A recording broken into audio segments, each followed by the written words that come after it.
As you have seen in previous videos, goldfish eggs have the property of sticking to other things. While this property can be useful for our experiment, it can sometimes be problematic.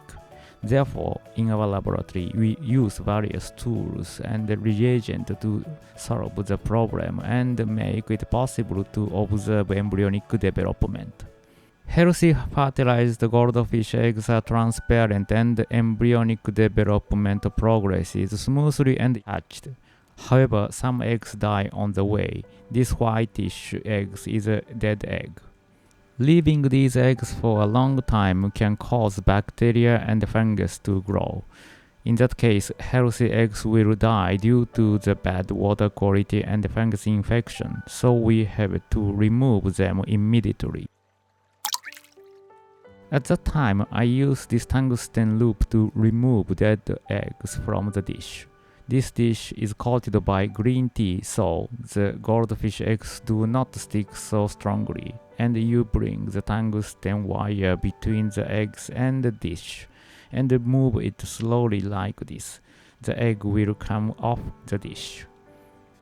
This tungsten loop can also be used for live fertilized eggs. If you want to see the embryo in the middle of development at a different angle, hold the tungsten loop between the dish and the egg and pull it slowly as before to peel it off. If you want to know how to make the tungsten loop, please let me know. I will explain in the near future video. The fertilized eggs has been removed from the dish, but it is difficult to see the inside as it is, so I really want to remove the egg membrane. One of the easy ways is just simply physically removing the egg membrane. Simply use sharp forceps to concentrate and remove the egg membrane. Sharpen well and pinch only the egg membrane with forceps to break apart. Then the egg membrane is removed like this. However, with this method, it takes a very long time to remove the egg membrane of many fertilized eggs. Therefore, when you want to process a lot of fertilized eggs, use the enzyme pronase. Yes, this is a good method, but this method using pronase is not our own idea. This method is originally used by zebrafish research community.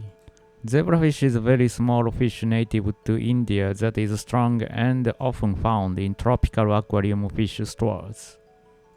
Unlike goldfish, if you keep them well, you can get eggs whenever you like. Eggs are also very transparent and do not have the property of sticking to each other, making them suitable for embryological research.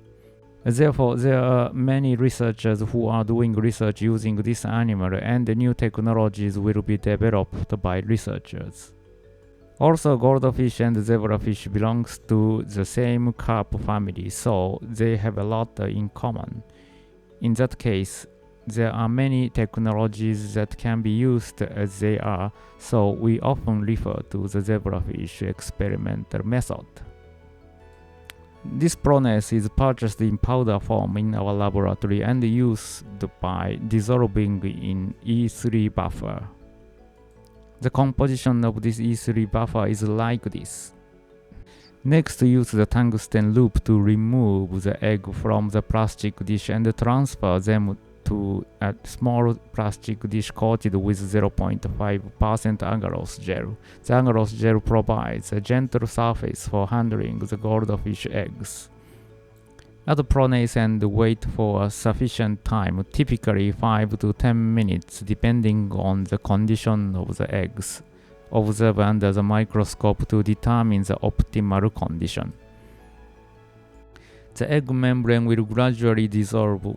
When part of the egg membrane has dissolved and the embryo begins to appear, transfer the egg to another dish.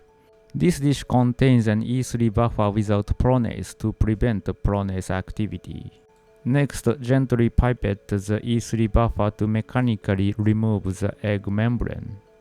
If eggs are in this E3 buffer, the embryo will develop properly and observation can continue. Place them on a watch glass for easy observation. The watch glass has a hollow center allowing embryo to gather in the middle. This makes it easier to photograph a large number of embryos under the microscope. We can now take a closer look at the process of goldfish embryogenesis. Using these methods, our laboratory has published 2 papers describing the embryonic developmental process of goldfish in 2013 and 2019. We have used the photos used in these papers many times in this video series. These papers contain many goldfish embryos that we did our best to take, and these papers are free to use by anyone under Creative Commons. So, if any of you are interested in learning more about the process of embryogenesis and how to observe goldfish embryos, please refer to these papers. Next time I will explain how to observe hatched larvae. I will explain how to observe the goldfish after hatching until they grow up.